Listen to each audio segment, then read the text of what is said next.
আপনাদের সবাইকে স্বাগত জানাচ্ছি আমি রাসেল। আশা করছি আপনারা সবাই ভালো আছেন এবং ভালোর দলে আছেন। আমিও ভালো আছি এবং ভালোর দলে আছি।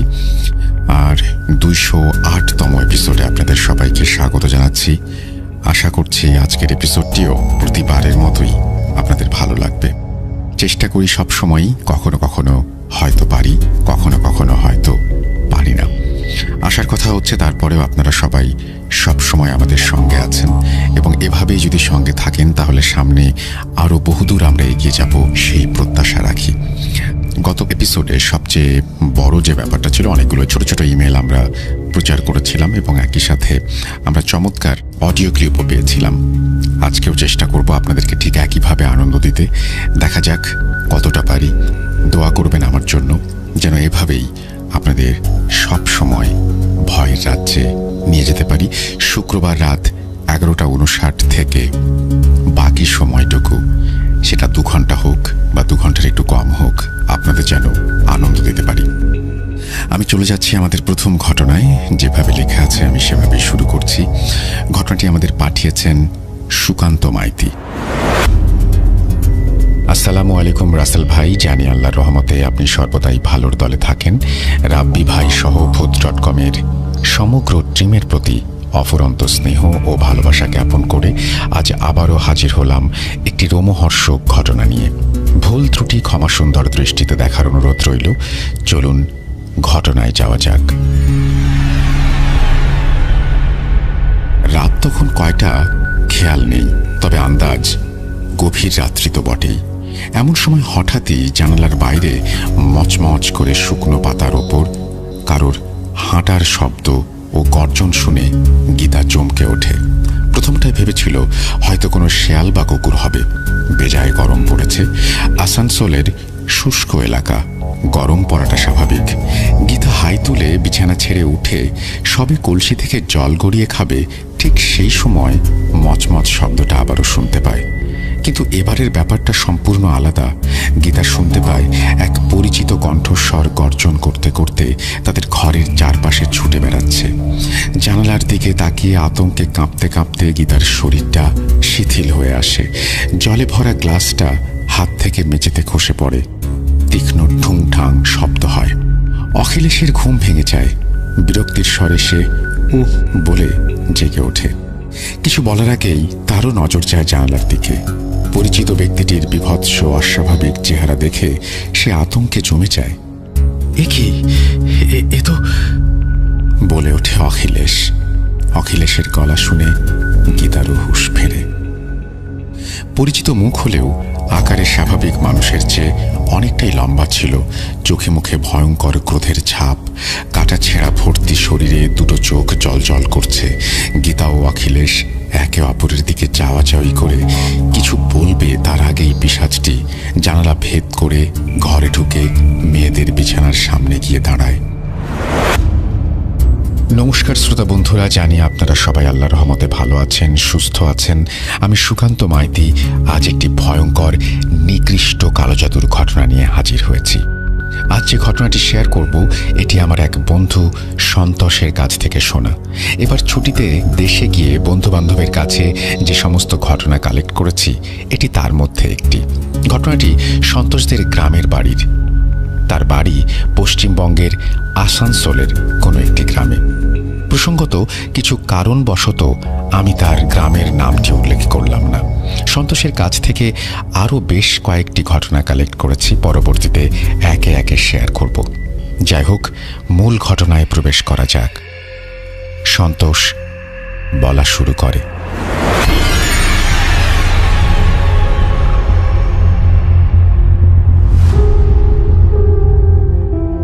আজ থেকে প্রায় বছর 50 আগের ঘটনা।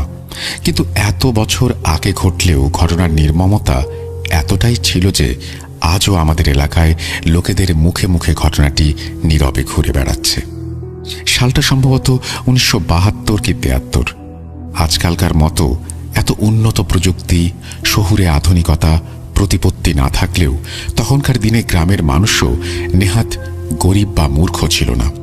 পুকুর ভর্তি মাছ, গোয়ালে স্বাস্থ্যবতী গাভী বাছুর, গোলা শস্যে পরিপূর্ণ, বিষয়াশয় সম্পত্তির অভাব যেমন ছিল না, তেমনি আবার বর্তমান মানুষের ন্যায় সম্পত্তির প্রতি লোভ লালসা, ভায়ে ভায়ে দ্বন্দ্ব, প্রতিহিংসার কমতিও ছিল না।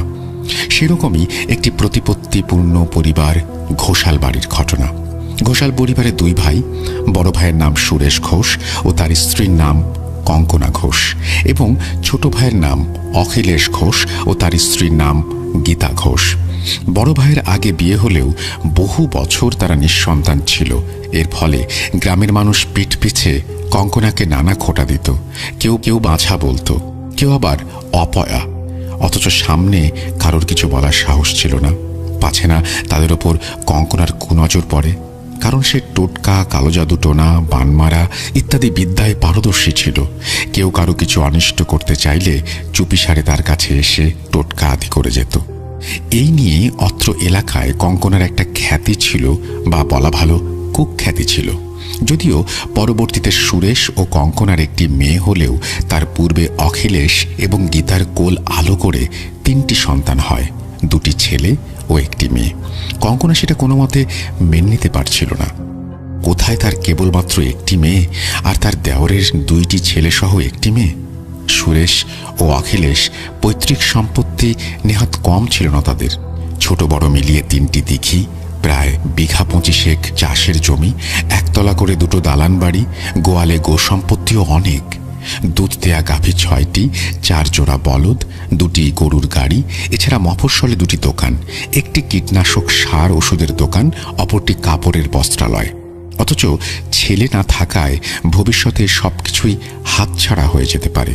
সমস্ত সম্পত্তির মালিকানা অখিলেশের হাতে চলে যাওয়ার আশঙ্কায় প্রতিহিংসার আগুনে কঙ্কনা ভেতরে ভেতরে জ্বলছিল। সুরেশ ও অখিলেশের মা নেই, বহুদিন আগে রোগগ্রস্ত হয়ে মারা গেছেন। বাবা ছিলেন, কিন্তু বার্ধক্যজনিত কারণে এই বুঝি যায় রয় অবস্থা।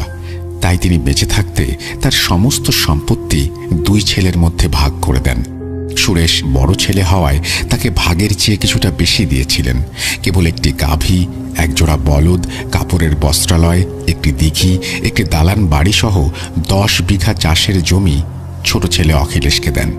এতে অবশ্য গীতার আপত্তি থাকলেও সহজ সরল মনের মানুষ অখিলেশ বাবার কথার অমান্য না করে বিনা প্রতিবাদে হাসি মুখে সবকিছু মেনে নিয়ে গীতাকে বুঝিয়ে শান্ত করে। তবুও কঙ্কনার খিদে মেটে না। পুরো সম্পত্তিটা সে একাই ভোগ করতে চাইত। দুজনের পরিবার পাশাপাশি 2টি দালান বাড়িতে থাকলেও ওদের বাবা যতদিন বেঁচে ছিলেন তারা একসাথে খাওয়া দাওয়া করত। কিন্তু তিনি মারা যাওয়ার পর 2 ভাই আলাদা হয়ে যায়। বাড়ির 2 বউয়ের মধ্যে প্রায়শই খিটির মিটির লেগেই থাকত। গীতা বড় ঘরে মেয়ে, স্বভাবতই সে ছিল স্বাধীনচেতা, বুদ্ধিমতী, দেখতে নেহাত মন্দ ছিল না। পাড়া প্রতিবেশীদের মতে ব্যবহারে ও দেখতে শুনতে কঙ্কনার চেয়ে সে নাকি ঢের গুণে ভালো ছিল। আর এই ব্যাপারটা কঙ্কনা মোটেও হজম করতে পারত না। সারাক্ষণই কোনো না কোনো জাদু টোনা টোটকা করে গীতার ক্ষতি করতে চাইলেও প্রতিবারই গীতা কোনোভাবে ওপরওয়ালার কৃপায় বেঁচে যেত। এদিকে অতিরিক্ত বিষয়াশয় সম্পত্তি পেয়ে সুরেশের অহংকারের মাত্রা দিন দিন বেড়ে যাচ্ছিল। ধরাকে সে সরাজ্ঞান করত না। তাই কঙ্কনার অন্যায় সে জেনে শুনেই মেনে নিত। দেখতে দেখতে 1 বছর কেটে যায়।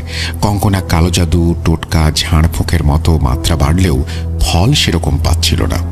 ধীরে ধীরে গীতাও সবকিছু ঠাহর করতে পারছিল, কিন্তু সে তোয়াক্কা করেনি।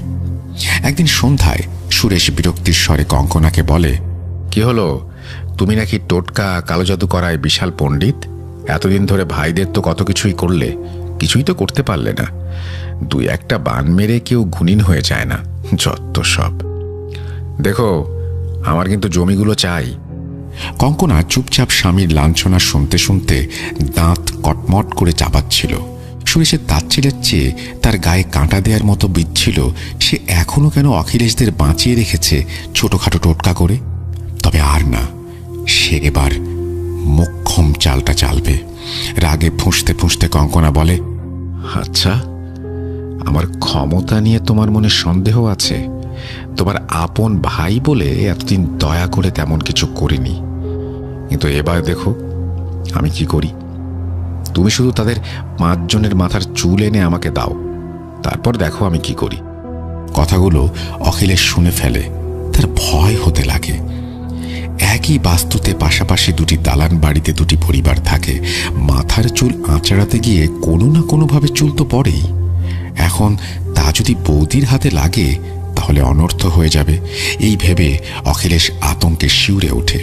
সে আর দেরি না করে সঙ্গে সঙ্গে গিয়ে সুরেশকে বলে, দেখো দাদা, আমার এই বাড়ি সহ দেখি তোমাকে লিখে দিচ্ছি। আমি আমার পরিবার নিয়ে শীঘ্রই এখান থেকে চলে যেতে চাই। সুরেশ শুনে জিজ্ঞেস করে, কেন? তখন উত্তরে অখিলেশ জানায় যে তার এবং বৌদির কথোপকথন সে শুনে ফেলেছে। গীতা পাশেই ছিল। সে এই সব কিছুকে তোয়াক্কা করে না। তাই সে স্বামীকে বলে, দেখো, তুমি স্বামী, যেখানে নিয়ে যাবে সপরিবারে আমরা সেখানে গিয়ে থাকব। তবে এদেরকে তুমি ভয় করো না। এসব টোনা টোটকা কাটার কাঠ আমার কাছে আছে। আমি যে বংশ থেকে এসেছি সেখানে এদের মতো ছোটখাটো জাদু টোনা নগণ্য মানুষকে আমরা গুনতিতেই ফেলি না। এরপর গীতা কঙ্কনার উদ্দেশ্যে গর্জে ওঠে। তার দিকে রীতিমতো চ্যালেঞ্জ ছুড়ে বলে, দিদি, ক্ষমতা থাকলে তোমার যা করার তুমি করে দেখাও। আমিও দেখি তোমার দৌড় কত দূর। ঘর সংসারে চারটে বাসন এক জায়গায় থাকলে ঠোকাঠুকি তো লাগবেই। কিন্তু যে বিষয় নিয়ে কঙ্কনা ও গীতার মধ্যে কথা কাটাকাটি হচ্ছে তা মোটেও কোনো সাধারণ বিষয় নয়। দুই ভাই সেটা বুঝতে পেরে বড় কিছু ঝগড়ার আগে যে যার স্ত্রীকে শান্ত করতে ব্যস্ত হয়ে পড়ে।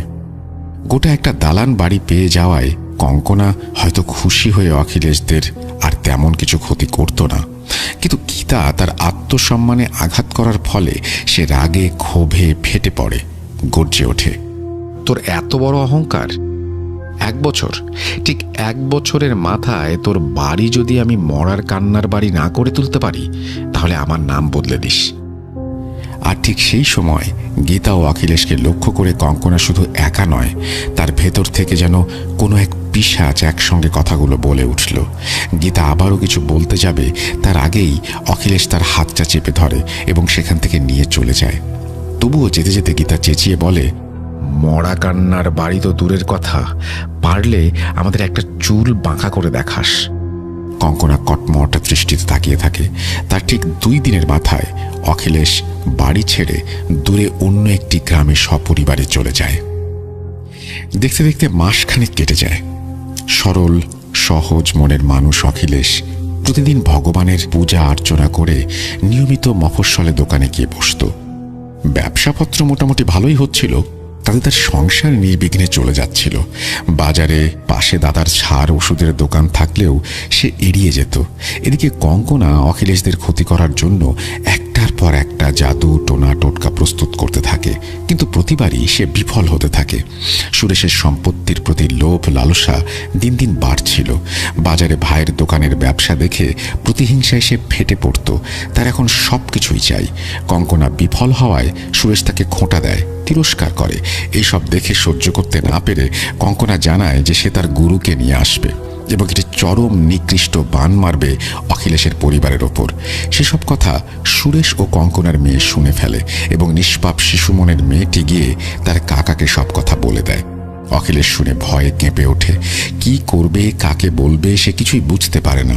2 ভাইয়ের বাড়ির ব্যাপার সে পঞ্চায়েতে জানাতে চাইছিল না, কিন্তু কিছু একটা না করলে বড় বিপদ ঘটে যাবে সেই আশঙ্কায় সে এলাকার একজন বয়স্ক মুরব্বীর কাছে যায়। মুরব্বী এককালে তার বাবার ভালো বন্ধু ছিল, এলাকার একজন গণ্যমান্য ব্যক্তি। অখিলেশ তাকে গিয়ে সমস্ত বিষয় খুলে বললে মুরব্বী অখিলেশের কথা শুনে চিন্তায় পড়ে যায়। পরে অখিলেশকে উপদেশ দেয় দাদা বৌদির কাছে গিয়ে ক্ষমা চাইতে, যদি তারা ক্ষমা করে দেয়। দরকার হলে মুরব্বী আরও কয়েকজন লোক নিয়ে হাজির হবে এবং যাবে তার সঙ্গে। অখিলেশ মুরব্বীর কথায় রাজি হয় এবং সেই মতো একদিন সকালে মুরব্বী সহ কিছু লোকজন মিলে দাদার ভিটেই তাদের পুরনো বাড়িতে যায়। আঁকের গ্রিলের গেট ঠেলে ভেতরে ঢুকতেই দেখে বিকট ধোঁয়াটে দুর্গন্ধে পরিবেশটা ভরে গেছে। কঙ্কনা ঘরের ভেতর কিছু পূজা অর্চনা করছিল। ভাই অখিলেশ সহ বেশ কয়েকজন লোককে আঁক পেরিয়ে বাড়ির ত্রিসীমানায় ঢুকতে দেখে সুরেশ দালানে এসে খুক খুক করে গলা সারিয়ে দালানে একটি চেয়ারে পায়ের ওপর পা তুলে বসে। অখিলেশ সামনে গেলে সুরেশ জানতে চায় সে লোকজন নিয়ে ওর বাড়িতে কি করছে। তখন মুরব্বী সামনে এগিয়ে এসে সুরেশকে জানায় যে তার ভাই অখিলেশ তার কাছে ক্ষমা চাইতে এসেছে। ক্ষমার কথা শুনে সুরেশ বিদঘুটে টাইপের একটা হাসি দিয়ে কঙ্কনাকে ডাক দেয়। কি গো, শুনছো? অখিলেশ নাকি ক্ষমা চাইতে এসেছে। ক্ষমা? কিসের ক্ষমা রে শয়তান?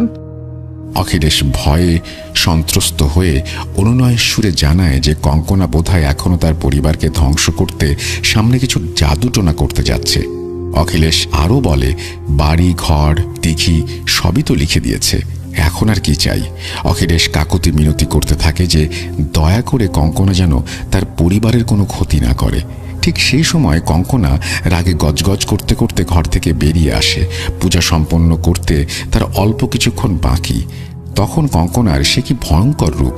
মাথার চুলগুলো সব এলোমেলোভাবে ছড়ানো, চোখ রক্তের মতো লাল, কপালে ছাই কয়লার কালো টিপ, পরনে কালো শাড়ি। উফ, সেই পৈশাচিক রূপ! অখিলেশ সাহস করে কেবলমাত্র একবারই দেখতে পেরেছিল। অখিলেশ সহ তার সঙ্গে আসা উপস্থিত সবাই জানত এই মুহূর্তে কঙ্কনার চোখে চোখ রাখলেই বিপদ। তাই তারা সবাই মাথা নত করে দাঁড়িয়েছিল। কঙ্কনা দালানে এসে তাচ্ছিল্যের স্বরে ক্ষমা বলে ভৎসনা করে এবং হেসে ওঠে। অখিলেশ মাথা নত অবস্থায় কঙ্কনার উদ্দেশ্যে বলে, বৌদি, যা হবার হয়ে গেছে। গীতা না বুঝে ভুল করে ফেলেছে, আমার পরিবারকে ক্ষমা করে দাও। এই ভুল আর জীবনেও হবে না। আমাদের দয়া করে সাধারণ মানুষের মতো বাঁচতে দাও, দোহাই তোমার। কঙ্কনা বিশ্রীভাবে খিলখিলিয়ে হেসে ওঠে। দেখো তো কে ক্ষমা চাইতে এসেছে। কেন রে, তুই কি তোর বউয়ের গোলাম? ক্ষমা? তোর বউ তো বেশ ঠেস মেরে অনেক বড় বড় কথা বলে গিয়েছিল, সে নাকি আমায় দেখে নেবে। এখন কি হলো, সব ক্ষমতা শেষ? শোন, লোকজন মুরব্বি নিয়ে এসেছিস না, এই লোকজনের সামনে তোকে বলছি, 1 বছরের মধ্যে যদি না তোর ঘরকে শ্মশান বানিয়েছি, তবে আমার নাম কঙ্কনা নয়। আর সেই টোনাটোটকার কাজ ইতোমধ্যেই শুরু হয়ে গেছে। এখন শুধুই সময়ের অপেক্ষা, একটাও বাঁচবি না। মুরব্বী ভয়ে ভয়ে কঙ্কনার উদ্দেশ্যে বলে ওঠে, বৌমা, রাগ করো না মা, এরা তোমার পরিবারেরই তো সদস্য। যা হবার হয়ে গেছে, পুরনো কথা দয়া করে ভুলে যাও। আচ্ছা বলো, কি করলে তুমি এদের ক্ষমা করবে? মুরব্বীর কথা শুনে সুরেশ বলে ওঠে, ঠিক আছে, সে কঙ্কনাকে মানিয়ে নেবে অখিলেশদের ক্ষমা করার জন্য, কিন্তু তার বদলে অখিলেশ কি দিতে পারবে? সুরেশের কথা শুনে অখিলেশ কিছুটা আশার আলো দেখতে পায় এবং সহৎসাহে বলে ওঠে, বলো দাদা, তুমি কি চাও? তুমি যা চাইবে তাই দেব, শুধু এর বদলে তুমি বৌদিকে বলো আমাদের ক্ষমা করে দিতে। সুরেশ সঙ্গে সঙ্গে ঘরের ভেতর থেকে কাগজ কলম নিয়ে আসে এবং অখিলেশকে বলে সে যদি বাজারের দোকান এবং তার প্রাপ্য 10 বিঘা জমি কাগজে কলমে লিখে দেয়, তাহলে সে কঙ্কনাকে মানিয়ে নেবে তাদের ক্ষমা করে দিতে। মুরব্বী শুনে বলে, এটা কি করে সম্ভব? সব কিছু দিয়ে দিলে অখিলেশের সংসার চলবে কি করে? সুরেশ মুরব্বীর কথায় কিছুটা নরম হয়ে বলে, ঠিক আছে, আপনি যখন বলছেন তখন আপনার কথা রাখতে 3 বিঘা না হয় অখিলেশকে দিলাম, কিন্তু 7 বিঘা ও কাপড়ের দোকান আমার চাই। রাজি তো বল? এখনই কঙ্কনাকে সবকিছু বন্ধ করতে বলছি। মুরব্বী আবারও সুরেশে কিছু বলতে যাবে, তার আগে অখিলেশ তাকে থামিয়ে দিয়ে বলে ওঠে, ঠিক আছে দাদা, আমি রাজি আছি। আমার ঘর বাড়ি দোকানপাট কিছু চাই না, ও সব তুমি নিও। এই নাও দোকানের চাবি, আর ওই 3 বিঘা জমি যথেষ্ট। আমি চাষবাস করে আমার পরিবার চালিয়ে নেব। তুমি শুধু বৌদিকে বলো আমাদের রেহাই দিতে। সুরেশ চুপচাপ ঘাড় নাড়ে, ঠোঁটের কোণায় শয়তানি মুচকি হাসিটা আর কেউ লক্ষ্য না করলেও মুরব্বীর নজর এড়ালো না। উপস্থিত লোকজনের সামনে সাক্ষী রেখে কাগজে কলমে লেখাপড়া হয়ে যায়।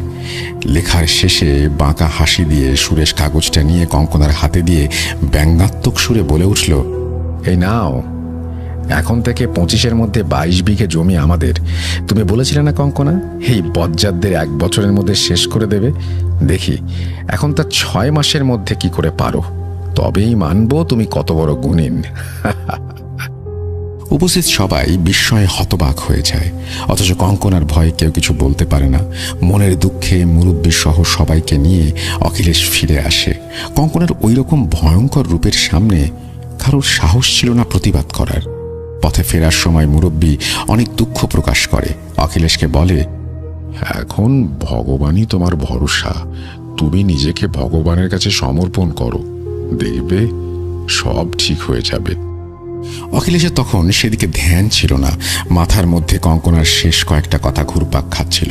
কঙ্কনা ঘরে ঢোকার আগে হাসতে হাসতে দূর থেকে অস্পষ্ট কণ্ঠে বলে যায়, 6 মাস নয়, বাড়ি যা, দেখবি খেলা শুরু হয়ে গেছে। বেলা গড়িয়ে এসেছে। অখিলেশ মুরব্বীদের বিদায় জানিয়ে তাড়াতাড়ি ঘরের উদ্দেশ্যে রওনা দেয়। কি জানে কঙ্কনা আবার কি করল। বাড়ি ফিরে অখিলেশ দেখে ছেলেমেয়েরা আঙিনায় খেলাধুলা করছে, গীতা দালানে বসে ডাল বাছাই করছে। সবকিছুই স্বাভাবিক আছে দেখে ধরে তার প্রাণ ফিরে আসে। ছেলে মেয়েদের কাছে একটি পুরনো বল ছিল, মানে ওই ছেঁড়া কাপড়, উল, রাবার দিয়ে পেঁচিয়ে বলের মতো করে খেলতো আর কি। আসলে তখনকার দিনে বাচ্চারা এখনকার মতো এত রকমের বল সহজেই পেয়ে যেত না, তাই কাপড়ের পেঁচানো বল। তাই ভাই বোন মজা করে বল খেলার সময় হঠাৎ বলটা গড়িয়ে গড়িয়ে আঙিনার এক কোনায় গিয়ে আচমকায় আটকে যায়। সবকিছু অখিলেশের চোখের সামনেই ঘটছিল। সে বাচ্চাদের বলে, কি হলো, যা বলটা নিয়ে আয়। অখিলেশের ছোট ছেলে বলে, বাবা, বলটা গড়াতে গড়াতে কেমন যেন চুম্বকের মতো আটকে গেল। ওখানে তো কিছু নেই, তাহলে আটকালো কেন? অখিলেশ বলে, ও কিছু না, এমনি আটকে গেছে। বড় ছেলে ছুটে গিয়ে বলটা তুলতে যাবে, অমনি কিছু একটাতে আঙুল কেটে ফিনকি দিয়ে রক্ত বেরোতে শুরু করে এবং ছেলেটি চিৎকার করে ওঠে। অখিলেশ কি হলো কি হলো বলে ছুটে চলে যায়। গিয়ে দেখে মাটিতে একটি ছোট্ট পেরেক পোতা, তাতেই বলটা আটকে গেছে। কিন্তু এখানে কে পেরেক পুতল? অখিলেশ ছেলে মেয়েদের জিজ্ঞেস করলে তারা ঘাড় নাড়ে। ততক্ষণে ডালের বাটি রেখে গীতাও চলে এসেছে, আঙুল মুছতে মুছতে ব্যস্ত। অখিলেশ গীতাকে জিজ্ঞেস করে, তুমি কি এখানে পেরেক পুঁতেছিলে নাকি? কিন্তু মাটিতে পেরেক পুঁতেছ কি মারতে? চলতে ফিরতে মানুষের লাগতে পারে, তাই না? গীতা অবাক হয়ে বলে, না তো, আমি তো পেরেক পুঁতিনি। যেই গীতা না বলেছে অমনি ও বাড়ি থেকে ফেরার সময় কঙ্কনার শেষ কথাগুলো মনে পড়ে যায় অখিলেশের। বাড়ি যা, খেলা শুরু হয়ে গেছে। তার মানে বৌদি কি বাস্তু বেঁধে দিয়ে গেছে? আতঙ্কে কেঁপে উঠে মনে মনে বলে ওঠে অখিলেশ। সঙ্গে সঙ্গে অখিলেশ ও গীতা উঠোনের অন্য কোণায় গিয়ে দেখে সেখানে একটি পেরেক পোতা। তুই তো জানিস ভাই, গ্রাম বাংলায় উঠোন, দালান, বাড়ি ঘরের বাস্তু কত বড় হয়। অখিলেশেরও নতুন বাড়ির বাস্তুর সামনে পেছনে মিলিয়ে বেশ খানিকটা বড় ছিল। তারা একে একে ঘরের পেছনেও দুটি পেরেক পোঁতা অবস্থায় খুঁজে পায়। এখানে তারা একটা বুদ্ধিমানের মতো কাজ করে। আর যাই হোক, ভুল করেও অখিলেশ ও গীতা পেরেকগুলোকে উপড়ে ফেলেনি। ছেলের হাতের আঙুল বেশি একটা কাটেনি, ফিটকিরি দিয়ে ঘষতেই রক্ত বন্ধ হয়ে গিয়েছিল। অখিলেশ আর দেরি না করে সোজা মুরব্বির বাড়ি যায়। সন্ধ্যা গড়িয়ে এসেছে। অখিলেশ মুরব্বির কাছে গিয়ে সবকিছু খুলে বলতে মুরব্বি শুনে চিন্তায় পড়ে যায়। বলে, এ তো দেখছি বাস্তু বেঁধে দিয়ে গেছে, বড্ড যন্ত্রণায় পড়ে গেল। তারা আর কি চায়? ঘর বাড়ি, দোকানপাট, জমি জমা সবই তো নিল, তবুও কি তাদের খিদে মেটে না? আচ্ছা, কঙ্কনা বাস্তুটা বাঁধলো কখন? উত্তরে অখিলেশ বলে, হয়তো গত রাতে বেঁধে গেছে। রাতে ঠক ঠক আওয়াজ পাচ্ছিলাম একটা, তখন এত গুরুত্ব দেয়নি, ভেবেছিলাম পাশে বাঁশঝাড়ে বাতাসের জন্য হয়তো গিট ফাটছে। এবার দেখছি সহ্যের সীমার বাইরে চলে যাচ্ছে এরা, আর পাচ্ছি না। আমি এক্ষুনি গিয়ে বৌদিকে বলছি, দরকার হলে আমার প্রাণটা নিক, কিন্তু আমার পরিবারকে যেন দয়া করে রেহাই দেয়। মুরব্বী অখিলেশকে থামিয়ে দিয়ে বলে ওঠে, এত তাড়াতাড়ি ভেঙে পড়লে চলবে? তুমি বালাজি ভগবানের শরণে যাও, ভগবান সব ঠিক করে দেবেন। অখিলেশ হতাশ হয়ে জানায় যে সে তার নিষ্ঠা ভরে এক মনে ভগবানের পুজো করে, তবুও ভগবান নির্বিকার। মুরব্বী আবারও অখিলেশকে শান্ত করে। অখিলেশ, তুমি এখন বাড়ি যাও, কাল সকাল সকাল স্নান করে রেডি থেকো, তোমাকে বিহারের বর্ডারের একটি গ্রামে নিয়ে যাব। সেখানে একজন পণ্ডিতজি ভগবান বালাজি মহারাজের সামনে দরবার বসান দুস্থ নিপীড়িত ভক্তের মঙ্গল কামনায়। উনি প্রতি মঙ্গলবার ও শনিবার দরবার বসানোর পর ভক্তদের ভিড়ের মধ্যে থেকে কেবল 11 জনের আর্জি শোনেন। বজরং বলির কৃপা থাকলে তোমার ডাক নিশ্চয়ই আসবে। আর একবার যদি তোমার ডাক আসে তাহলে তুমি নিশ্চিন্তে থেকো, কোনো টোটকা কালো জাদু তোমাদের কিচ্ছু করতে পারবে না। কাল তো মঙ্গলবার, তুমি এখন এসো, চিন্তা করো না। অখিলেশ ঠিক আছে বলে বাড়ি চলে যায়। বাড়ি এসে অখিলেশ গীতাকে সবকিছু খুলে বলে। তাদের মধ্যে ধীরে ধীরে ভয় দানা বাঁধছিল, আর তারা চেষ্টা করছিল যে করেই হোক সে রাতে যেন ঘুম না আসে। রাতে খাওয়া দাওয়ার পর বাচ্চা তিনটে নিয়ে শুয়ে পড়লেও অখিলেশ ও গীতা ঘুমায়নি, বাচ্চাদের মাথার সামনে বসেছিল। তারা চেষ্টা করছিল যাতে ঘুম না আসে। অখিলেশ ও গীতা ভেবে রেখেছিল বাইরে কোনো খটমট আওয়াজ বা কেউ টোটকা করতে এলে তারা ডেকে দেবে। আসলে এই ধরনের টোটকা বা কালোজাদু করার সময় লোকচক্ষুর আড়ালে করতে হয়। যদি কেউ দেখে ফেলে বা ডেকে দেয় তাহলে সেই টোটকা বা কালোজাদুর প্রভাব কেটে যায়। যাই হোক, শুরুর দিকে তারা বেশ কিছুক্ষণ সজাগ ছিল, কিন্তু কখন যে তারা বাচ্চাদের পাশে শুয়ে পড়েছিল মনে নেই। রাত তখন কয়টা খেয়াল নেই, তবে আন্দাজ গভীর রাত্রি তো বটেই। এমন সময় হঠাৎই জানালার বাইরে মচমচ করে শুকনো পাতার ওপর কারোর হাঁটার শব্দ ও গর্জন শুনে গীতা চমকে ওঠে। তন্দ্রাটা কেটে যায়, দেখে অখিলেশ তাদের বাচ্চাদের পাশে শুয়ে পড়েছে। প্রথমটা সে ভেবেছিল হয়তো কোনো শেয়াল বা কুকুর হবে। যা গরম পড়েছে, আসানসোলের শুষ্ক এলাকা, গরম পড়াটা স্বাভাবিক। গীতা হাই তুলতে তুলতে বিছানা ছেড়ে উঠে সবে কলসি থেকে জল গড়িয়ে খাবে, ঠিক সেই সময় সে আবারও মচমচ শব্দ ও গর্জন শুনতে পায়। এবারে গীতা বুঝতে পারে পরিচিত কণ্ঠের গর্জনটি কার। ভয়ে গীতার হাত পা শিথিল হয়ে আসে। জানালায় কঙ্কনার বিভৎস ভয়ঙ্কর রূপ দেখে আতঙ্কে গ্লাসটা হাত থেকে খসে পড়ে। মেঝেতে ঢং ঢং করে শব্দ হওয়ায় অখিলেশের ঘুম ভেঙে যায়। বিরক্তির স্বরে সে বলে জেগে উঠে। জানালায় কঙ্কনার ওরকম ভয়ঙ্কর অস্বাভাবিক রূপ দেখে চিৎকার করে ওঠে। অখিলেশের চিৎকারে গীতার হুঁশ ফেরে। কিছু বলার আগেই দেখে কঙ্কনা রূপে পিশাচটা জানালা ভেদ করে উড়ে এসে বাচ্চাদের মাথার সামনে দাঁড়ায়। অপ্রত্যাশিত আতঙ্কে গীতা ও অখিলেশের মুখ খোলাকে খোলাই থেকে যায়।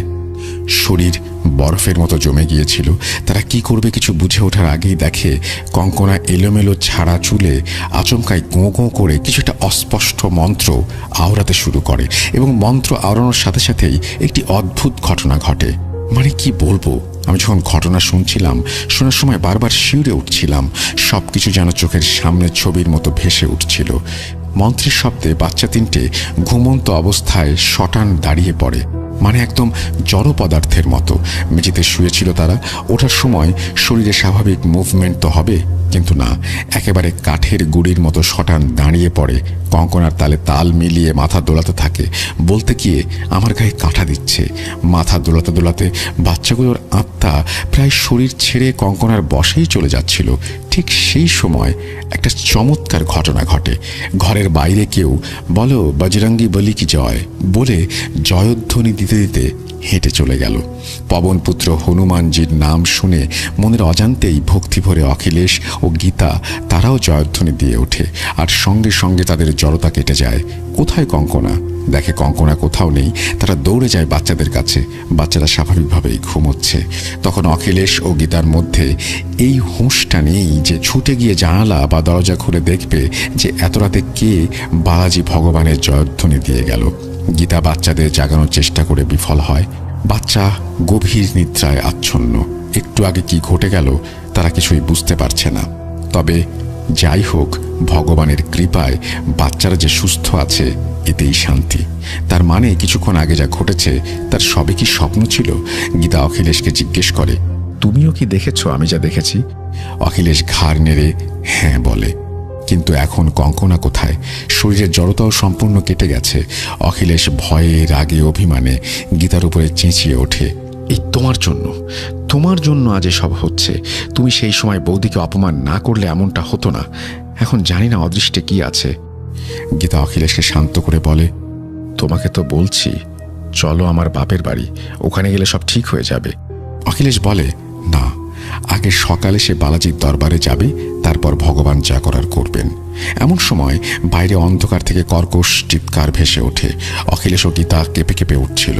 কঙ্কনা রূপে পিশাচটা ঘরের চারপাশে ঘুরে বেড়াচ্ছে আর ফ্যাঁস ফ্যাঁসে কণ্ঠে বলছে, তুই কোথাও যেতে পারবি না, শুনতে পাচ্ছিস? তুই কাল কোথাও যেতে পারবি না। কাল তোরা শয়তানের বাঁধনে চড়াবি। এই বলে খিলখিলিয়ে হাসতে হাসতে সে চলে যায়। এই ছিল ঘটনার প্রথম পর্ব। পরদিন সকালে কি হলো? অখিলেশ কি বালাজি মহারাজের দরবারে পৌঁছাতে পেরেছিল? তার ছেলেমেয়েরা কি সত্যি সুস্থ? কঙ্কনার কালো জাদু কি সত্যি কেটে গিয়েছিল? জানতে হলে পরবর্তী অংশ শুনতে ভুলবেন না, যেটি আসবে একটি অডিও ক্লিপের পর। আর এইভাবেই যা দেখেন, আমি একটা কথা বলি যে সুকান্ত মাইতি যখন দেশে ফিরেছেন, নিজের বাড়ি গেছেন, তখন তিনি ঘটনা কালেক্ট করেছেন। আমি চাই যে